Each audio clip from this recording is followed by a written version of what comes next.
is a democracy when citizens won't speak freely, when celebrity beats integrity, that last vestige of legitimacy. The market economy of political opportunity have repunted a commodity means free trade mediocrity. The lies washed down like Listerine, a burning, bittersweet proximity of upper-class hypocrisy. Now, let me theorize about some of the lies our government tries to hide about the prized democracy that spreads so freely despite recipients' malcontent, because I see no pride when we spread resentment. And Americans want to sigh and blame the government, but our sighs lack true engagement with the conflict. And a convict here gets life or death, but in soldiers, life is death, and murder is life. And so the rules get confused amidst all of the strife. While here, habeas corpus was stripped of its power, and at Guantanamo Bay, prisoners sit by the hour in stressed positions designed to empower the soldiers in charge of maintaining our honor. And I see no honor in tapping a phone or breaking into a home, because Homeland Security and the Patriot Act are designed to eliminate threats in the U.S. But racial profiling helps the police to police those who dare to be born Arab or Persian, because here in America that makes you less of a person, undeserving of even trial by jury. So we worry when we read the news, but we knowingly assist this system as it denigrates humans and lets justice escape men who did nothing but wear a beard or a turban, and we turn them into something they weren't but might be, because government practicing extraordinary rendition, if they took my ass to prison and tortured and twisted my mind and my system, I might leave something different than what I was to begin with.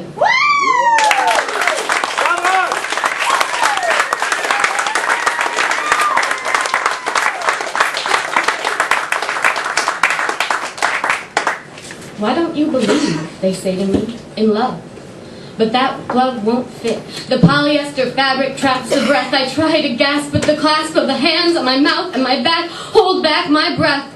I lost the hope, the boys who grope and squeeze and beg you please to get on your knees and please them, or they call you a tease, but please. My throat constricts when I hear the word bitch, and itch that licks like a tongue tinged with cigarettes left on my consciousness like the emptiness he left me with, because when he raped me, it wasn't the pain of penetration as much as it was the humiliation and degradation, the sodomy, surprising, and I never did like to be surprised. I swallowed his lies like black label scotch, smooth before the burn, but burn me he did. Maybe my vulnerability wouldn't have killed me if I wasn't such a control freak, but instead, his sly brutality left me in disbelief, and silently I desperately clung to what dignity was left inside me, but silence, like termites, tears down the blocks that build you up. They break away all resolve, and over time, a strong exterior may belie the cavity beneath.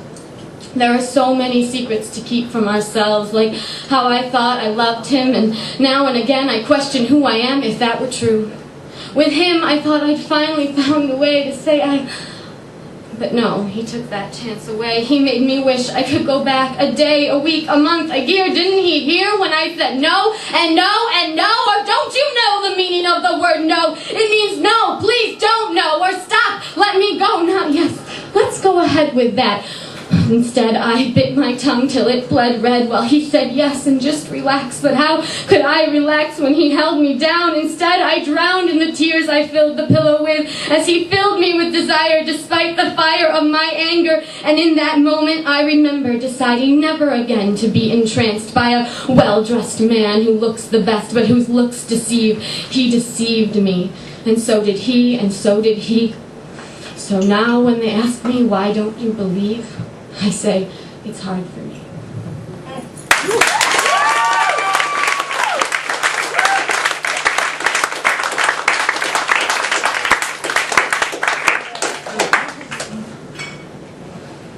She took me by surprise, as did the wetness between my thighs that she licked, and I twitched, and so it went with her back bent over for me, imploring me to consent, reciprocate her intent, and so, intently, down I went, met her in the middle of the bed, my head embedded in her trembling legs wrapped around me, gripping the reality of the situation, and without hesitation, I sent her gasping for breath and grasping the bed and the hair on my head, trapped in her fingers as she held me, stroked me, evoking memories of stronger hands and broader shoulders than she had. But in these narratives I'm replaced with scruffy-faced mates, their muscles taut and breasts deflated, pecs pressing against my back until the pressure below builds up and overtakes our better judgment. The feeling of submitting to reckless abandonment of inhibitions while getting myself into compromising positions, and feeling the curious exploration of fingers fixing on a clitoris, anticipating getting my permission to fondle, finger, fornicate the foreplay first and foremost in our play as we explore the other excitedly,